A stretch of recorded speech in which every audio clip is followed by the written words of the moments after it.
Fala pessoal, tudo bem? Meu nome é Kleber Teixeira, para quem ainda não me conhece, também conhecido como Kleber Jacaré. Vou aguardar a entrada de vocês aqui na live, que tem assunto, muito assunto. Eu falei para vocês que entraria às 10 horas da noite e que voltaria se tivesse novidades, né? E tem muito, o que não falta é novidade agora para vocês. Parece que a quarta-feira hoje está fervendo. Então vou aguardar aqui a entrada de vocês, a comunicação, já vou deixar aberto aqui, depois eu abro para a comunicação com vocês. A Terezinha, boa tarde.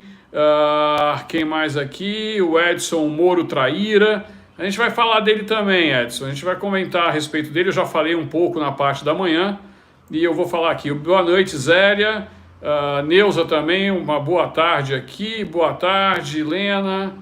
Antônio também, obrigado aqui pela presença de todos vocês. Americana, São Paulo, Salomão falando. Aproveitar e mandar um abraço, né, pro meu amigo, meu grande amigo Ari, lá de Sumaré, aí do ladinho de Americana. Um abraço para o Valdeci e para todo mundo. Bom, pessoal, o que eu vou falar para vocês aqui? Primeiro, tá?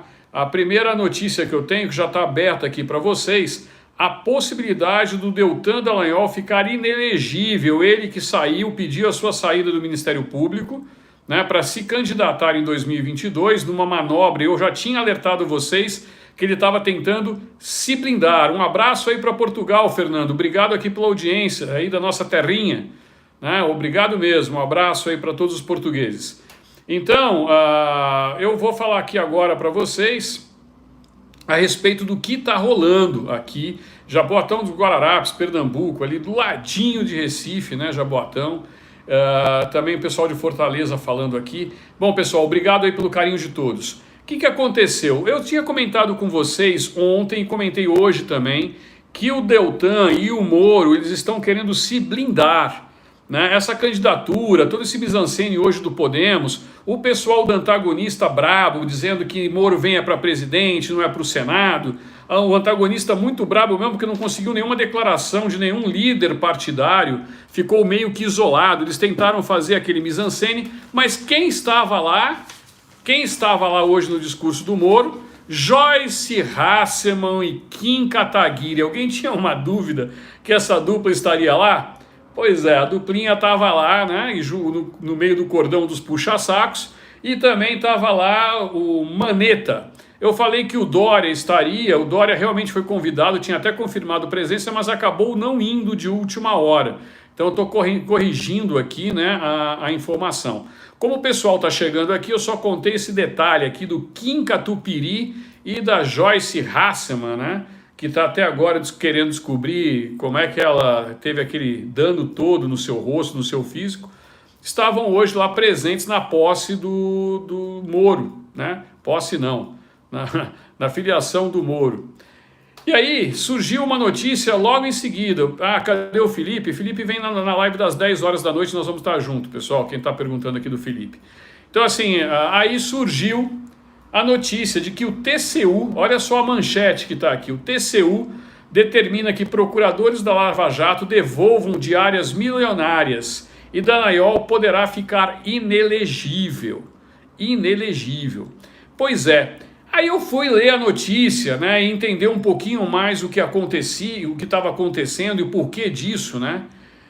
Pessoal, olha só. Ministro Bruno Dantas, do TCU, afirma que a operação viabilizou indústria de pagamento de diárias e passagens, né? E a escolhidos a dedo.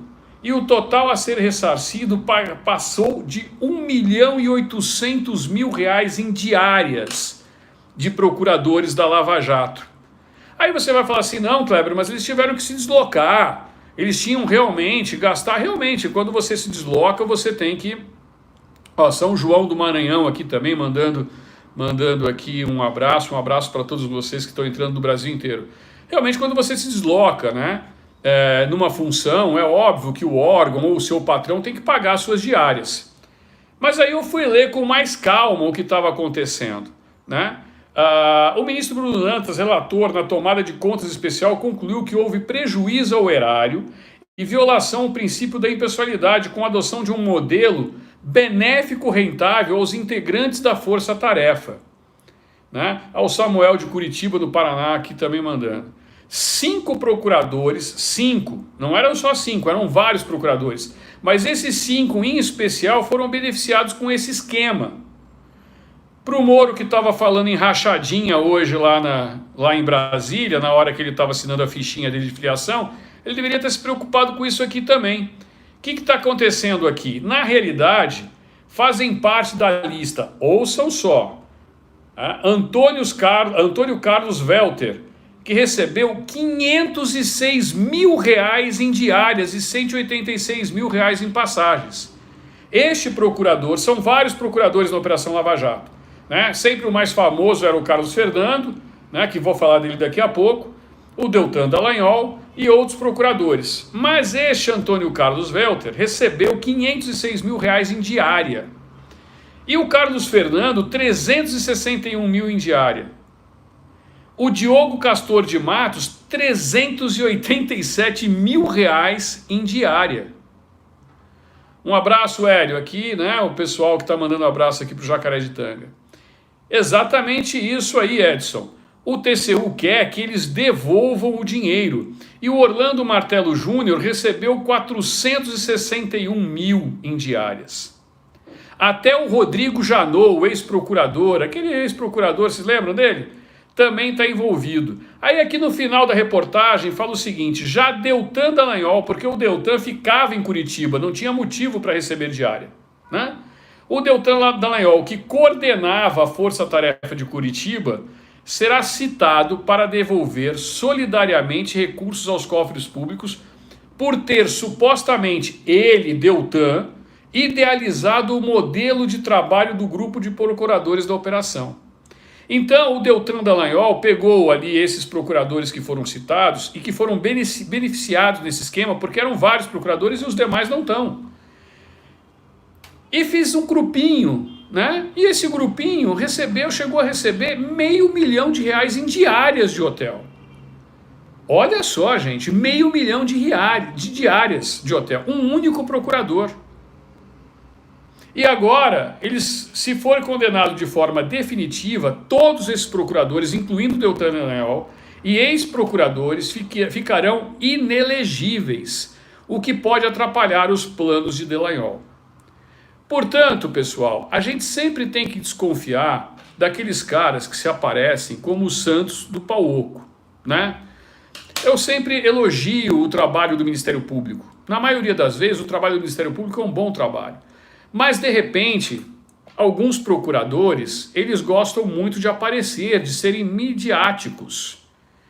E essa Operação Lava Jato, que, repito, né, levou para a cadeia uma quadrilha e que foi muito bem sucedida até na recuperação dos cofres públicos, de repente ela se perdeu devido ao ego, devido à ambição de determinadas pessoas, entre eles Moro e Dallagnol. Está comprovado tudo isso até hoje, né, no discurso, né, do Moro hoje lá no Podemos, falando a respeito disso. Né? Então, agora as coisas começam a aparecer. Né? Tianguá, Ceará, um abraço aí, Nilson, muito obrigado aqui pelo carinho. Então é isso, pessoal, a notícia é essa, né?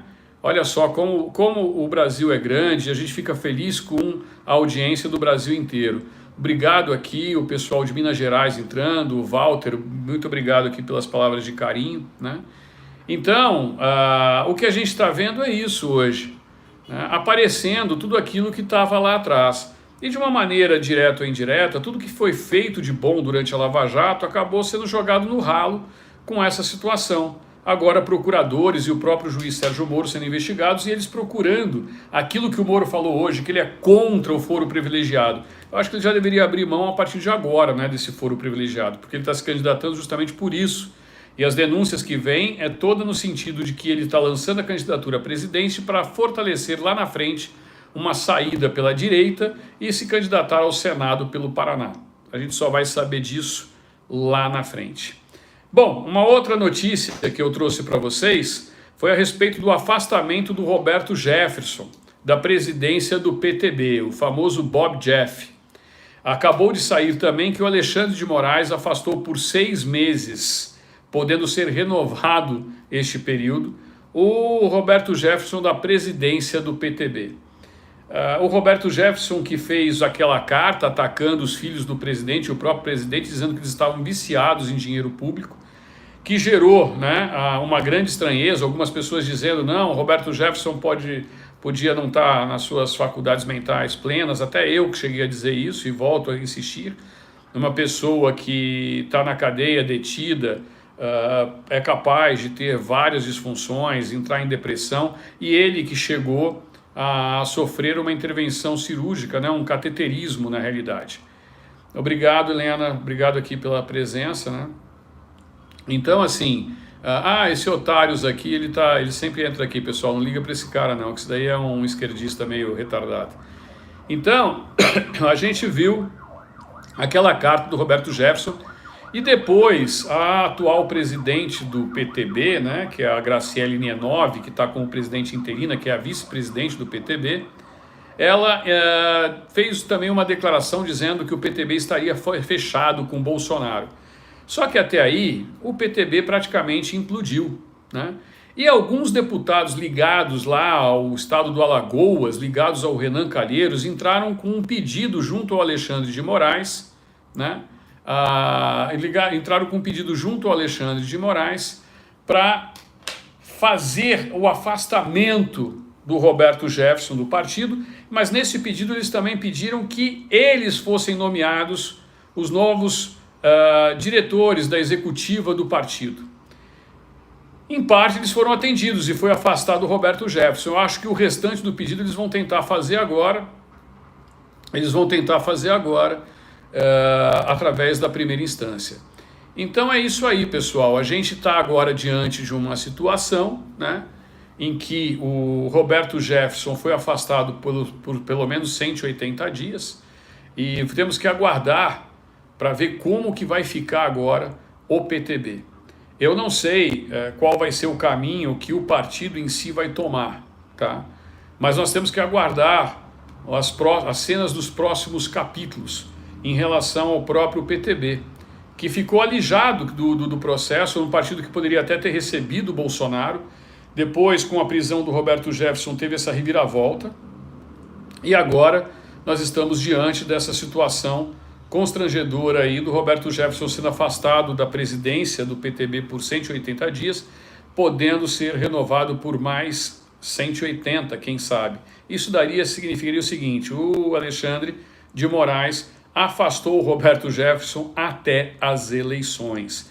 E esses deputados que pediram são lá do Alagoas, deputados esses que estariam ligados aí, segundo algumas denúncias, ao esquema do Renan Calheiros. Não posso confirmar isso, mas é o que alguns alegam. Então a gente tem que aguardar agora, né, para ver. O Renato Augusto aqui mandando um abraço, né, falando lá de Campo Grande. Um abraço aí, Renato, para nossa terra, né, Campo Grande.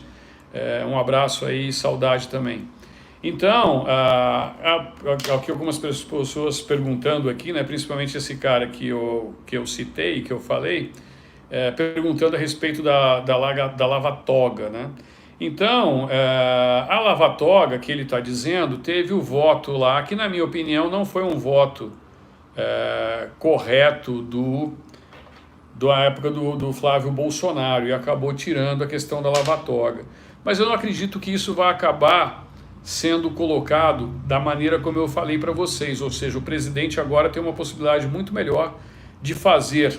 Eu já fiz aqui a conta, cerca de 12 senadores dos 27 que vão estar agora concorrendo, são 27 vagas para o Senado de 2022, o presidente tem condições de fazer 12 senadores, quem sabe até tomar a presidência do Senado, no sentido de que apoiar um desses senadores, entre eles o próprio Magno Malta, para entrar na presidência do Senado. Então vamos aguardar para a gente ver. Então, infelizmente, são essas notícias do PTB. Espero que o PTB se recupere. Ainda existe essa possibilidade. Vocês vão dizer, não, mas como que existe? Não sei. Né? Na política a gente vê reviravolta. Eu sempre digo, de manhã cedo é uma coisa, no final da tarde é outra.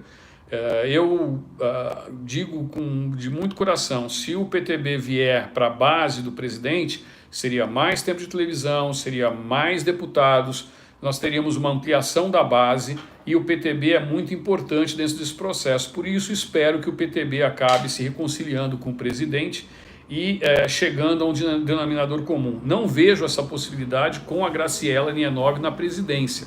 Não a conheço pessoalmente, mas pelo aquilo que eu tenho percebido, visto e ouvido, não seria o caso dela ficar lá. O correto seria afastá-la e voltar, né? Roberto Jefferson é um insano, disparou na direção do STF, mas eram balas de festim. Falou aqui o Ricardo Bittencourt. Obrigado aí pela sua contribuição, Ricardo, aqui com o canal.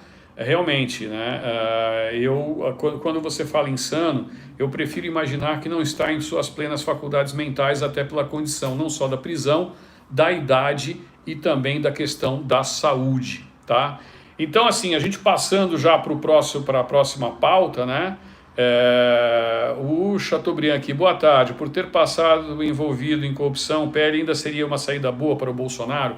Chateaubriand, na minha opinião, o presidente foi ficando sem opção e o funil foi fechando. Eu vou dizer uma coisa para vocês, eu que tenho acompanhado pessoalmente todo esse processo. Todo e qualquer partido que o presidente, né, cogitou entrar, vocês perceberam que esse partido foi implodido? Aconteceu isso primeiro com o PRTB, anteriormente aconteceu com o tal do Partido da Mulher Brasileira, o tal do PMB, depois veio acontecer com o próprio Patriota, que afastaram até o presidente Adilson Barroso, depois que o Flávio Bolsonaro se filiou e já estava praticamente certo da ida do presidente. Por fim, foi o PTB com a prisão do Roberto Jefferson e a implosão do partido. Então, eu acredito que o presidente precisa nesse momento é ter o controle desta chapa.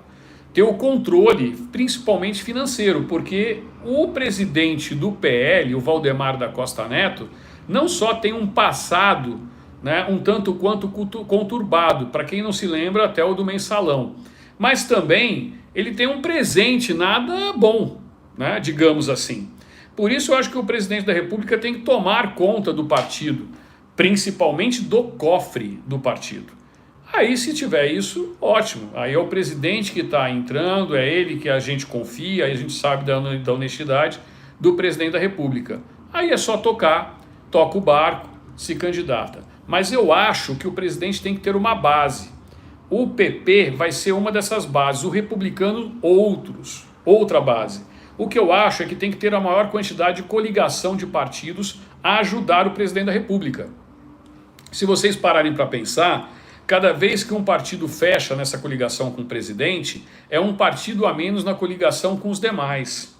Então, por isso que eu acho que há tempo ainda assim do PTB se retratar, não com a atual executiva que está lá, né? Achei errado, deveria ir para o PSC.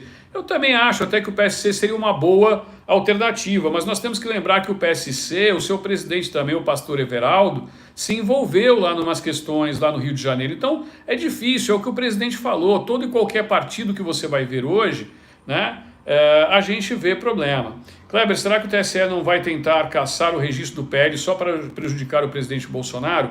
Eles têm feito isso com todos os partidos, mas é o que eu disse, se o presidente tiver, né, uma grande quantidade de partidos fazendo parte desta coligação, ele tem até o final de março para definir eventualmente uma mudança do partido.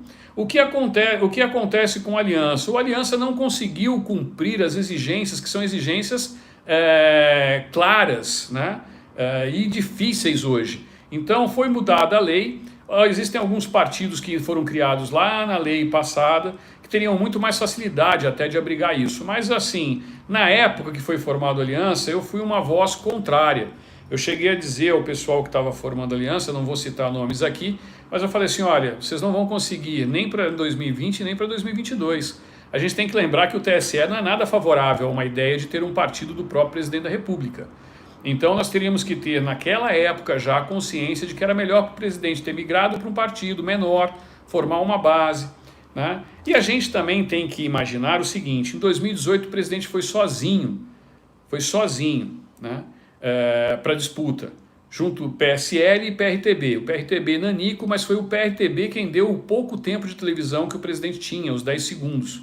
né? E contribuiu também com o fundo partidário eleitoral. Agora não. Agora o presidente indo para o PL, ele vai ter um partido que tem 43 deputados já na base. Parte desses deputados vão sair, mas vão migrar parte dos deputados do PSL. E na live de hoje da manhã, né, que o pessoal hoje, muita gente não assiste devido à questão do trabalho, né, tem todas essas intempéries, agora à noite começa a crescer muito mais o fluxo. Eu cheguei a citar até da possibilidade do União Brasil, que é o novo partido que está se formando entre PSL e DEM, de lançar a candidatura do Pacheco a vice-presidente do presidente Bolsonaro e também engrossar essa chapa. Tudo vai depender da condição que o presidente vai chegar lá.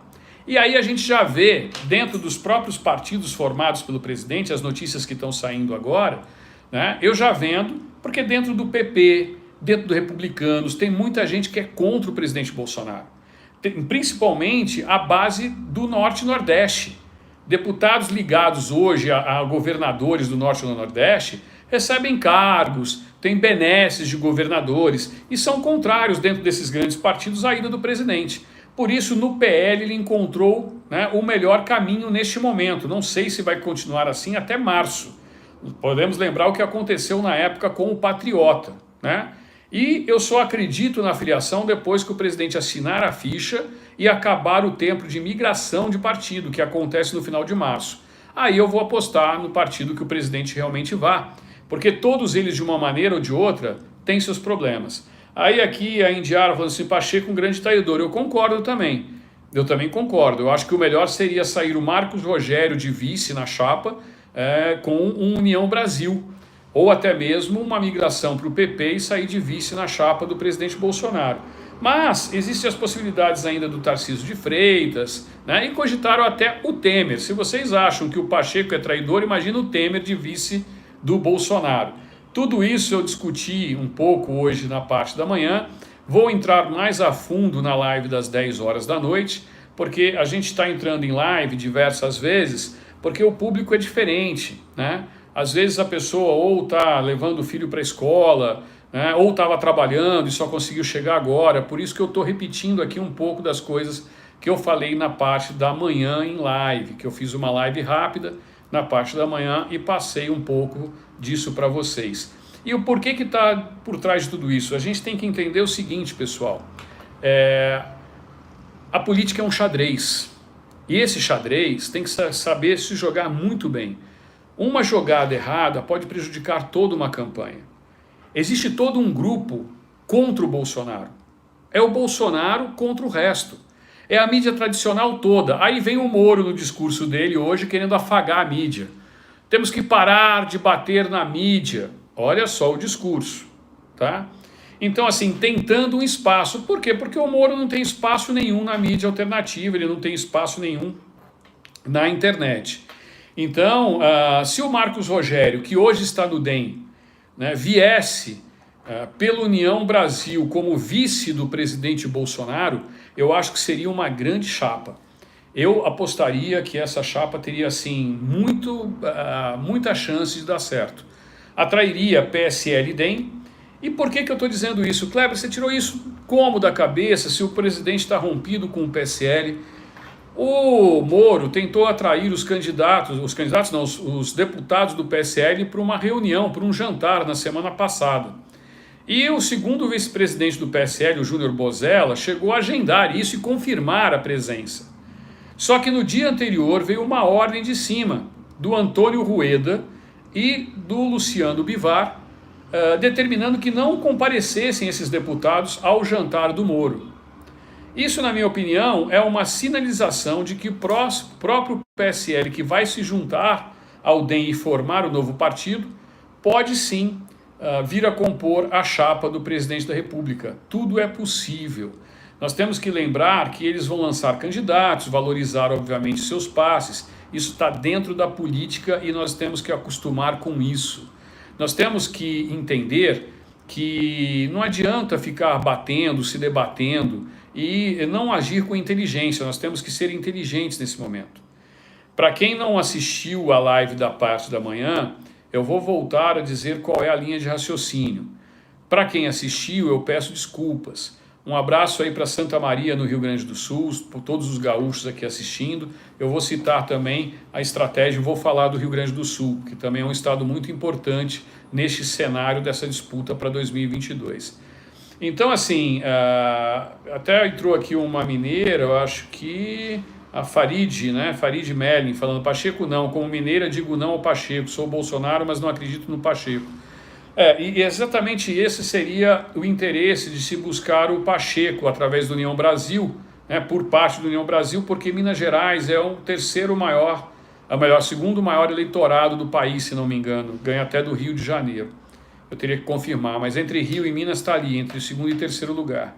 Não à toa a gente viveu durante muitos anos a política do café com leite. Então seria uma alternativa aí. Eu também concordo, eu também não confio no Pacheco, eu preferiria, se o União Brasil viesse trazer uma alternativa, o Marcos Rogério de vice na chapa. Se não me engano, o Marcos Rogério entrou nessa última eleição como senador, portanto não prejudicaria o mandato dele ao Senado, nem uma eventual disputa nova ao Senado, ele estaria livre para exercer isso. Então eu vou pedir desculpas aqui àqueles que já estavam aqui na live na parte da manhã, mas eu vou passar porque tem muita gente que não acompanhou na parte da manhã. Qual é a linha de raciocínio? O presidente Bolsonaro tem que fazer a maior quantidade de senadores possível, não adianta somente ele entrar e termos um vice, tá? Por que ele tem que fazer a maior quantidade de senadores possível? Em 2023, o presidente Bolsonaro, se reeleito, e eu tenho certeza que será, ele vai ter a opção de indicar 2 novos ministros ao Supremo.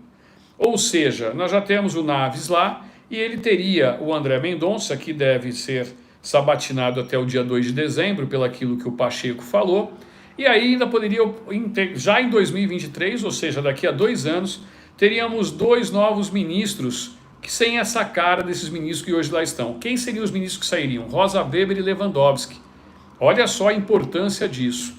Por isso, o presidente tem que formar uma grande base no Senado. Nessa eleição de 2022, serão renovadas 27 cadeiras no Senado Federal. 1/3 do Senado Federal vai ser renovado. E aí eu fiz uma continha e eu quero que vocês agora aqui, eu vou estar vendo junto com vocês, vou pedir a ajuda de vocês.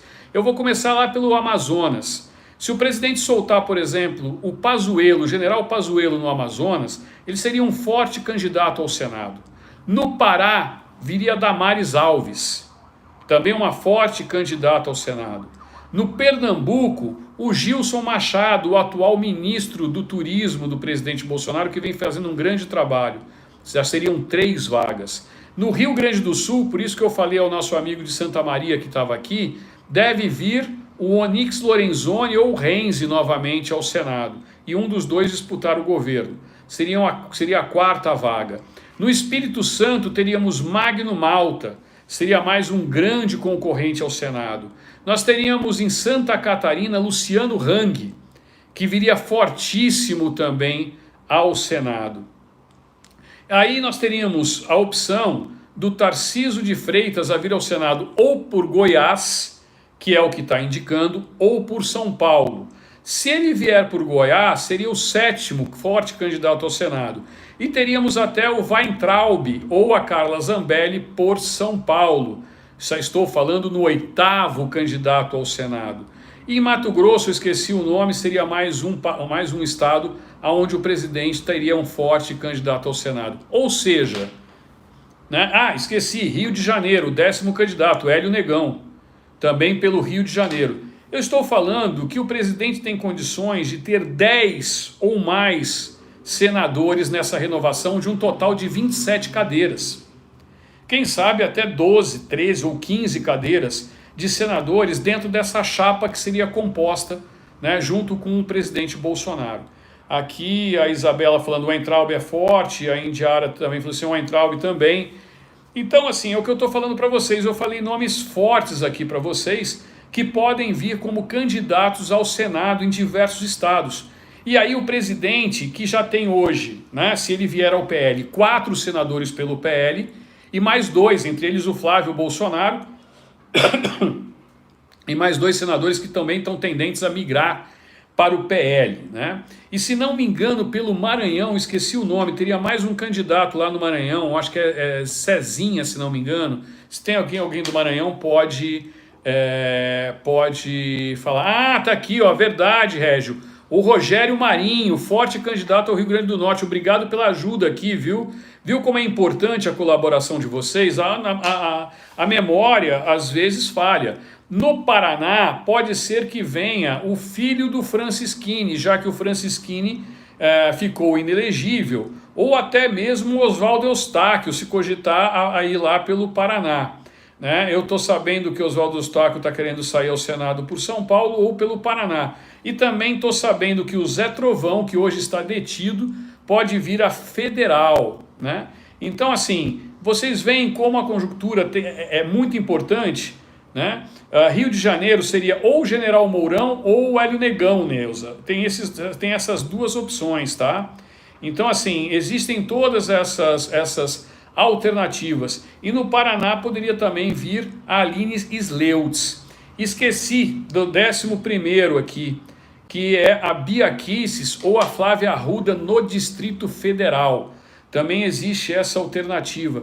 Vem só como é grande o leque de opções ao Senado Federal e a importância de vocês pensarem nisso, tá certo? Então, vocês têm que observar todas essas manobras, é um xadrez, o presidente sabe o que está fazendo. Eu tive a oportunidade de estar lá na época do governo de transição, trabalhei lá dentro no CCBB, e eu sei que nós estamos falando de uma pessoa que tem uma bagagem muito grande, que é o presidente Bolsonaro, e que hoje tem vários assessores competentes dentro do Palácio do Planalto. Então a gente tem que confiar no que o presidente está fazendo sempre, tá certo? Bom, e aí, Kleber, e os deputados federais? Como é que ficaria a respeito dos deputados federais?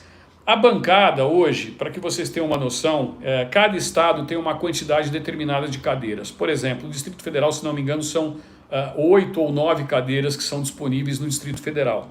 Em São Paulo são 70 cadeiras, o estado de São Paulo tem 70 cadeiras a deputado federal. Pela legislação anterior, e houve uma mudança agora, há cerca de 2 meses, os partidos poderiam lançar até 50% a mais do total de cadeiras de candidatos. Então, aqui por São Paulo, por exemplo, nós poderíamos ter 70 cadeiras mais 50%, ou seja, mais 35. Seriam 105 candidatos. Foi feita uma alteração no Senado, isso promovido pelo Pacheco, que muita gente aqui não gosta, né? Teria o Medeiros, mas se por um acaso o presidente realmente firmar com o PL, o Medeiros estaria numa situação, porque me parece que já existiria um candidato por lá. Não lembro quem seria, o nome aqui me falta agora, não seria o Neri Geller, tá? Que é do PP, seria um outro candidato. E aí o que acontece? Agora com a nova legislação, só pode ser o número de cadeiras mais um candidato. Vejam só, diminui em 50% a quantidade de candidatos. Isso diminui a possibilidade dos partidos de fazerem federais. E não haverá coligação nas proporcionais. O que é proporcional? Candidatos a deputado federal e estadual não poderão coligar entre partidos. Somente os candidatos ao governo, ao Senado e à presidência da República haverá a coligação. Tá? Então isso muda bastante o cenário. E aí a importância do presidente ter uma grande quantidade de partidos dentro desta composição. Por quê? Poderia se fazer uma quantidade maior de deputados, tá? Porque haveria uma quantidade maior de disputa. Então, ao invés de nós termos 70 cadeiras, suponhamos que o presidente se lance pelo PL e só o PL fique com o presidente da República, como ocorreu com o PSL em 2018, que era só PSL e PRTB, um partido pequeno. Suponhamos que aconteça isso agora. Só teria 70 cadeiras para abrigar os bolsonaristas no estado de São Paulo. No DF, só 9 cadeiras. Portanto, a chance de fazer uma grande quantidade de deputados federais diminuiria. Olha o que aconteceu na época lá do PSL. O PSL fez 43 deputados no Brasil todo, 10 em São Paulo. 10 em São Paulo. Desses 10, quantos já traíram o presidente da República? Quantos? Né? Então, assim, desculpe, meu amigo, mas o presidente se indicar o Zé da padaria, eu irei votar no Zé. Eu também. Eu também. Não precisa nem pedir desculpa, Ivanir. Eu também vou fazer a mesma coisa. Pode ter certeza disso. O que eu estou dizendo é quais são as indicações que o presidente vai dar e quais seriam os partidos que estariam junto com o presidente, tá? Então é isso, pessoal. Se, por exemplo, vier o PP e o Republicanos, como já sinalizaram esses dois partidos, já haveria 210 cadeiras disponíveis nos deputados de São Paulo. E aí, ao invés de fazer 10 deputados por São Paulo, o presidente poderia fazer 20, 30 deputados por São Paulo. Isso aumenta a base dele também na Câmara dos Deputados. Entenderam a importância do xadrez político? Não é fácil. A tarefa não é fácil. Por isso que eu entendo às vezes a ansiedade. Boa noite, Beth, aqui pela sua presença também aqui no canal, tá? Então é isso que eu estou dizendo para vocês. Não é fácil. O presidente da República tem uma tarefa difícil, nós vamos ter uma disputa muito grande, né? Aqui quem perguntou, Elias Ataíde Kleber, você e o Felipe vem de... O Felipe deve vir de deputado federal, ele não definiu ainda. Eu, se vier, virei a estadual, mas eu com certeza ainda não defini.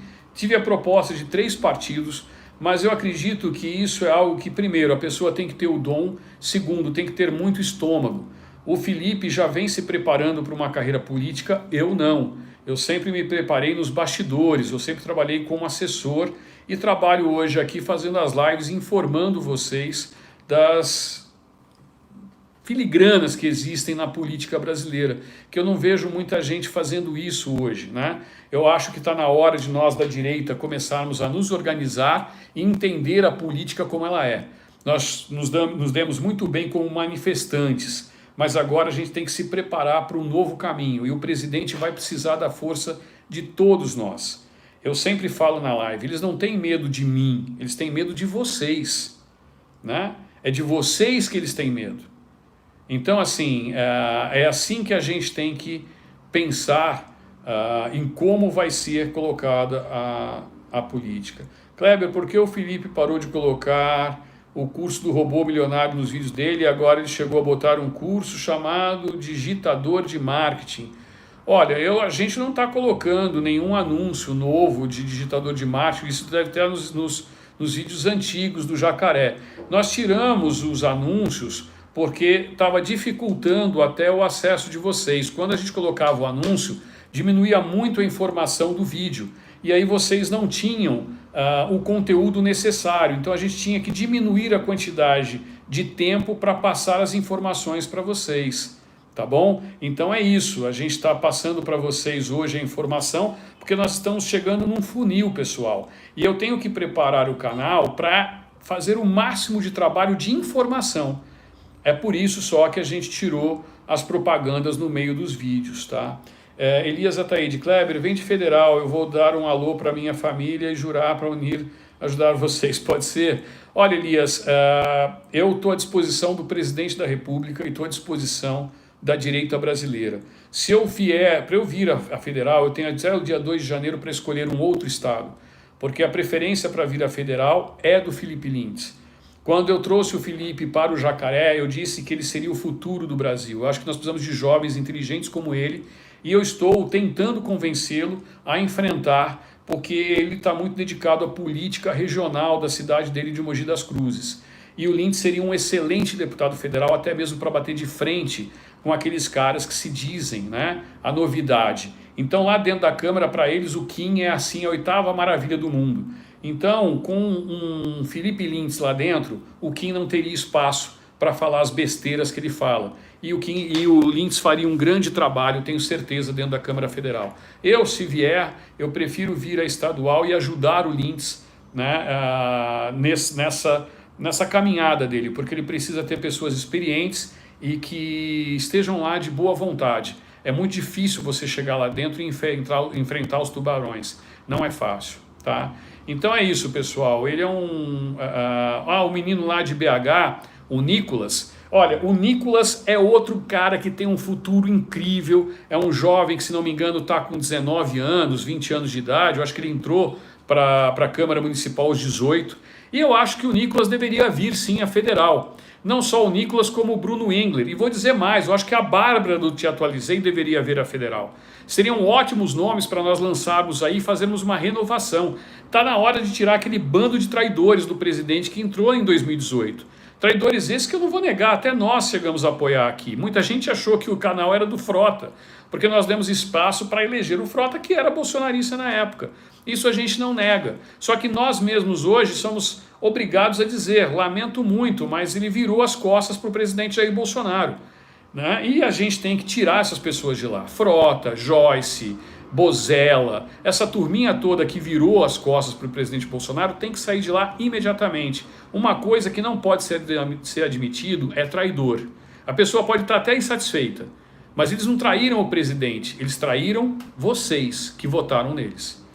Bom, eu vou falar aqui, quem colocou o Flávio foi o Witzel, não o contrário, uma coisa assim que escreveram aqui, vamos orar, etc e tal. Bom, pessoal, então é isso, eu acho que a gente já foi aqui, né? Kleber, é verdade que o traidor presidente aqui em Brasília, Luiz Miranda, está apoiando o outro traidor Moro? Sim, o Luiz Miranda está apoiando o Moro. Este é outro também, que virou as costas para o presidente, se elegeu, fazendo campanha no YouTube lá dos Estados Unidos, e quando entrou lá, a primeira coisa que fez foi trair o presidente e os seus eleitores. Eu tenho certeza que o Luiz Miranda é um dos que não vão voltar à Câmara Federal, né? Tirar Dória, Pepa, Frota, exatamente, Diário. Eu acho que é isso que a gente tem que fazer. Meu futuro de governador será o JB indicar. Canavieiras, Bahia, também acho. Eu acho que o presidente tem que colocar pessoas, não só o governo, mas o Senado, principalmente no estado nos estados do Nordeste. A esquerda se apropriou dos estados do Nordeste e passou a querer dizer que eles tomavam conta do Nordeste. O presidente foi lá e acabou com essa festa, acabou o voto de cabresto. Está levando água para o povo nordestino, está levando dignidade ao povo nordestino. A Isabela fala, Felipe e Bárbara batendo de frente com aqueles velhacos e decadentes, precisa renovar a casa. Exatamente isso, Isabela, por isso que eu acho que eu tenho que fazer o máximo possível para apoiar e convencer o Felipe realmente a vir à federal. Não é fácil, o Felipe enfrentou grandes caciques, né, na cidade dele, e eles utilizam de tudo, utilizam de processos judiciais, é só ver o que aconteceu com a Bárbara agora, desmonetização do canal. Então assim, a gente tem que tomar cuidado até com o que a gente fala hoje para vocês. Qualquer motivo é motivo para tentar desmonetizar, tirar os canais do ar, e é aquilo que vocês já sabem. Eles sabem que hoje 80% dos votos de 2022 virão das redes sociais. E quem é forte nas redes sociais? A direita, né? Não à toa o presidente Bolsonaro tem mais seguidores do que todos os demais candidatos juntos. Pode juntar Moro, Ciro, Lula, tudo no mesmo balaio e colocar, não dá a quantidade de seguidores que o presidente tem nas redes, tá? Então é isso. Tá certo, pessoal? Tem mais alguém aqui? Fechado com Bolsonaro até o fim, Paracuru, no Ceará. Ceará é um dos estados que a gente tem que tomar muito cuidado, né? O Ceará tem que o Jair Bolsonaro e o governo federal tem que tomar cuidado do Ceará. Por quê? Tomar conta do Ceará, porque o Ceará é um dos estados que foi invadido por essa esquerda. E a Indiara, Kleber, por favor, responda se os RPVs das pensionistas e os precatórios, né, que eu acho que você está querendo saber, serão parcelados. Me parece que foi feito um acordo lá dentro e isso vai ser discutido no Senado, tá? A maneira como vai ser falado, vai ser feito isso. Eu acredito que não deva ser parcelado, e se for parcelado vai ser no máximo em 2 parcelas, tá bom? Kleber, aqui no Ceará o Cangaceiro está no fim, também concordo. Bom, pessoal, vão mandando aqui as mensagens de vocês. Eu tentei vir aqui nessa live para trazer as últimas informações, estão aí na descrição. Eu agradeço desde já a presença, chegamos a quase 1000 pessoas aqui às 6 horas da tarde, já estamos caminhando agora para as 18h40, né? Então a gente vai voltar às 10 horas da noite, eu e o Felipe vamos voltar com as últimas novidades. Ainda está tendo muita discussão agora, nesse exato momento, no Senado Federal e na Câmara dos Deputados. Então as coisas ainda estão se movimentando na política e vamos ter bastante novidade para vocês às 10 horas da noite. Aí já com a opinião do Lintes, aí eu já vou entrar mais como um comentarista e tirando as dúvidas de vocês. Beleza?